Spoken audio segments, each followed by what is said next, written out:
BNP chairperson দেশনেত্রী বেগম খালেদা জিয়ার রোগমুক্তি ও দ্রুত সুস্থতা কামনায় ধানসিঁড়ি ইউনিয়ন স্বেচ্ছাসেবক দলের উদ্যোগে মিলাদ মাহফিল অনুষ্ঠিত হয়েছে। ঝালকাঠি থেকে মোল্লা শাওন। বৈদারাপুর মাধ্যমিক বিদ্যালয় সংলগ্ন শনিবার আসর বাদ মিলাদ মাহফিলের আয়োজন করা হয়েছে।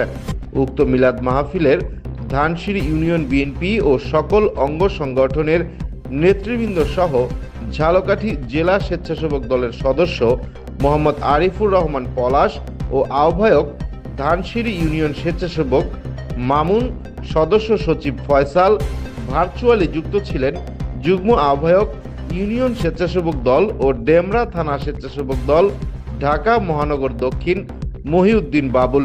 উপস্থিত ছিলেন ঝালকাঠি জেলা স্বেচ্ছাসেবক দলের আহ্বায়ক আজাদুর রহমান, সিনিয়র যুগ্ম আহ্বায়ক হেদায়েতুল ইসলাম সোহেল, যুগ্ম আহ্বায়ক ফোরকান শিকদার সহ উল্লেখযোগ্য নেতৃবৃন্দ দোয়া ও মোনাজাতে অংশ নিয়েছেন।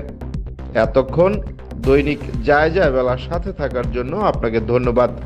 লাইক, শেয়ার ও ফলো দিয়ে আমাদের সাথেই থাকুন। দৈনিক জায়জা বেলা, সত্যের সন্ধানে সারাক্ষণ।